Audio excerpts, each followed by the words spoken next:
Olá, galerinha. Agora no segundo ano a gente vai aprender alguns conceitos novos, tá? Nesse segundo bimestre, desculpa.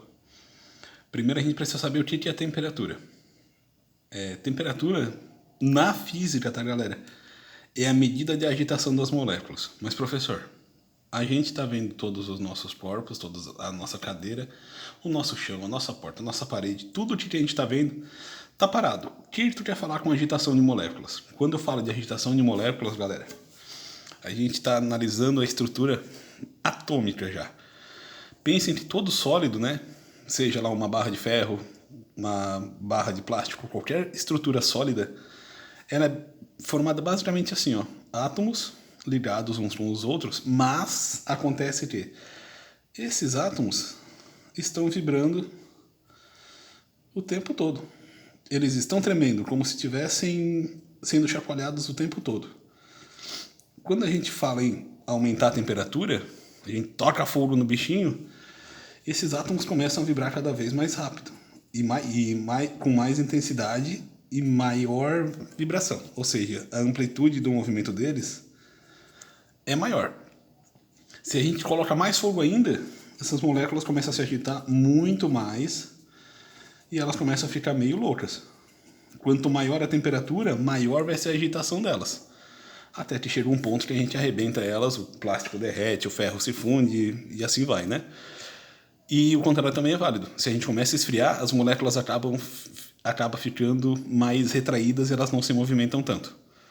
Então, quando a gente fala em temperatura, pensem nisso, que os átomos começam a se agitar, desculpa. Já no estado líquido, acontece uma coisa parecida. As moléculas d'água, por exemplo, elas são formadas por 2 hidrogênios e um oxigênio. Elas começam a girar, elas podem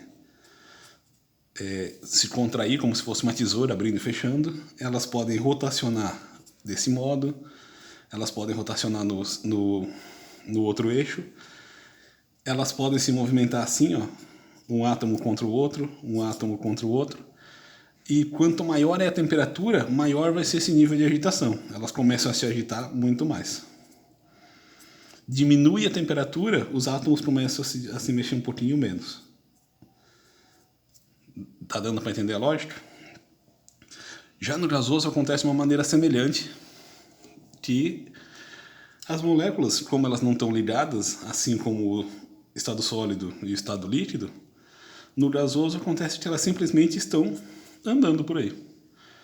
Com uma certa temperatura, tem um movimento aleatório, elas estão indo para todos os lados possíveis. Acontece que aumentou a temperatura, elas começam a andar cada vez mais rápido.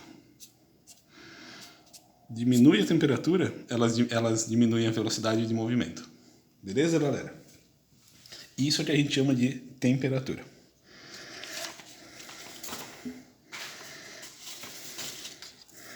Bom, outro conceito importante que a gente precisa saber é calor. O que é calor?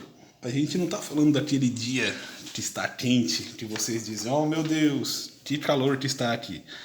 Calor na física, tá? É a energia térmica que a gente transfere de um corpo para outro. Sempre vai acontecer assim, galera. Ó. Sempre que tiver dois corpos com temperaturas diferentes, o calor, que é essa energia térmica, ela sempre vai fluir do mais alto, da temperatura mais alta, para a temperatura mais baixa. Então, nesse primeiro exemplo aqui, ó, a temperatura do corpo A é maior que a temperatura do corpo B. Então, o calor ele vai fluir sempre do A para o B. Beleza? A gente chama isso aqui de calor. Se acontecer o oposto, se a temperatura do B for maior que a temperatura do A, o calor sempre se propaga do corpo mais quente para o corpo mais frio. Beleza? E depois de um tempo, as temperaturas vão ficar iguais e não existe mais troca de calor. Então, se as temperaturas são iguais, não tem troca de calor. Vocês podem notar, por exemplo, dentro da geladeira, né? Ó, se a gente coloca um objeto dentro da geladeira, o calor sai do corpo e vai para o ar dentro da geladeira. Então a gente está pensando assim, ó, o calor sai daqui e começa a aquecer o ar. Já que o refrigerante que a gente coloca aqui dentro, ele vai estar mais quente, teoricamente, né? Mais quente que o ar que está dentro da geladeira. Então, o refrigerante ou o alimento, ele vai perder calor, vai ceder calor para o ar que está dentro. Em compensação, né? Se ele perde calor, isso aqui é um termômetro, tá? A temperatura dele vai diminuir. Beleza? Se a gente começa a fornecer calor para o objeto, a temperatura dele fornece calor, a temperatura dele começa a subir. Então, o termômetro vai aumentar cada vez mais. Então é uma regrinha básica, tá, galera? O calor sempre sai do corpo de maior temperatura para o corpo de menor temperatura. E se o corpo recebe calor, a temperatura aumenta. O corpo perde calor, a temperatura diminui. Uma coisa importante. A unidade no sistema internacional é joule. Porém, a gente vê outros tipos de energia, outras unidades de energia, nas barrinhas de cereais, por exemplo. Aqui, ó. Valor energético. Conseguem ver aqui, ó?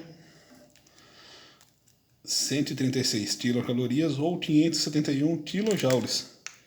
Então percebam que a unidade em joules ou a unidade em calorias. As duas são unidades de energia. Professor, como assim caloria? Caloria também é uma energia, tá? Então essa parte de estudar alimentação também faz parte da física, já que caloria também é uma forma de calor. Então se a gente recebe calor, a gente consegue manter o corpo ligado, funcionando. Enquanto a gente queima caloria, a gente vai emagrecendo. Se a gente consome caloria, a gente vai engordando. Beleza? Então a gente pode receber calor, pode fornecer calor. Tanto faz se for na unidade de joules ou for na unidade de calorias. Na física, tá, é melhor trabalhar com joules. Na biologia, é melhor trabalhar com calorias. Beleza?